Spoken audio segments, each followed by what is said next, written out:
நம்ம வாழ்வாதாரம் தானே. ஒரு கூட்டை உடைச்சி எடுக்கிறதுக்குன்ற ஒரு யோசனை இல்லையா சார்? சொல்லுங்க பார்க்கல. ஒரு கூட்டை உடைச்சிருந்தா நம்மளோட வாழ்க்கை நல்லா இருந்திருக்குமா? நீங்க பாட்டுக்கு அந்த கடையை உடைச்சிட்டு நம்ம வாழ்க்கையை என்னங்க சார் பண்ணோம்? சொல்லிலாம் வந்து எடுத்திருக்காதா? ரோட்ல போறது பார்த்துட்டு இருக்கிறோம், புரியுதா நாங்க? நீங்க பாட்டுக்கு ஒரு இன்ஃபர்மேஷன் பண்ணி எடுத்திருந்தா பரவாயில்ல. நீங்க பாட்டுக்கு அதை கூட்ட உடைச்சு என்ன பண்ணும்? அதை இதை உடைச்சா, கடையை உடைச்சா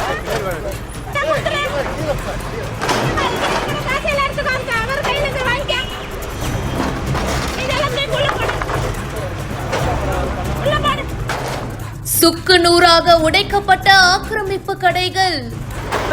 நீங்க பாட்டுக்கு அந்த கடையை உடைச்சிட்டு நம்ம வாழ்க்கையை என்னங்க சார் பண்ணோம்? சொல்லிலாம் வந்து எடுத்திருக்காதா? ரோட்ல போறது பார்த்துட்டு இருக்கிறோம், புரியுதா நாங்க? நீங்க பாட்டுக்கு ஒரு இன்ஃபர்மேஷன் பண்ணி எடுத்திருந்தா பரவாயில்ல. நீங்க பாட்டுக்கு அதை கூட்ட உடைச்சு என்ன பண்ணும்? அதை இதை உடைச்சா, கடையை உடைச்சா இனிமே அந்த அம்மா வாழ்வாதாரத்துக்கு என்னங்க பண்ணுவாங்கன்னு அதிகாரியுடன் பொதுமக்கள் கடும் வாக்குவாதம். நீங்க பாட்டுக்கு ஒரு இன்ஃபர்மேஷன் பண்ணி எடுத்திருந்தா பரவாயில்ல.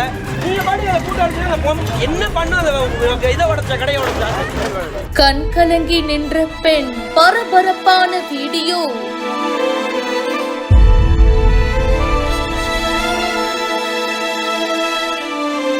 ஈரோடு அடுத்த மூலப்பாளையத்துல இருந்து ஆனைக்கல்பாளையம் வரைக்கும் நெடுஞ்சாலைத்துறைக்கு தொடர்பான சாலையில வணிக நிறுவனங்கள் மற்றும் தள்ளுவண்டி கடைகள்னால சாலை ஆக்கிரமிக்கப்பட்டு இருக்கிறதா புகார் எழுந்துச்சு. இதை உடனடியா அகற்ற நெடுஞ்சாலைத்துறைக்கு புகாரும் போயிருக்கு. இந்த புகார் மீது நடவடிக்கை எடுக்கும் வண்ணம் வணிக நிறுவனங்களுக்கு தகவல் தெரிவிக்கப்பட்டிருக்கு அப்படின்னு சொல்லப்படுது. சோ அதெல்லாம் எடுக்கிறதுக்கு அகற்றிக் கொள்ள அவகாசம் கொடுத்திருக்கிறதாகவும் சொல்றாங்க. ஆனா அந்த அவகாசம் கொடுத்தும் அகற்றாத வணிக நிறுவனங்கள் மற்றும் சாலையோர தள்ளுவண்டி கடைகள் இப்போ நெடுஞ்சாலை துறையினரால அகற்றப்பட்டிருக்கு. அதுபடி மூலப்பாளையம் பகுதியில சாலையோரமா நிறுத்தி வைக்கப்பட்டிருந்த தள்ளுவண்டிய ஜேசிபி இயந்திரத்தோட உதவியோட சுக்கு நூறா உடைச்சிருக்காங்க.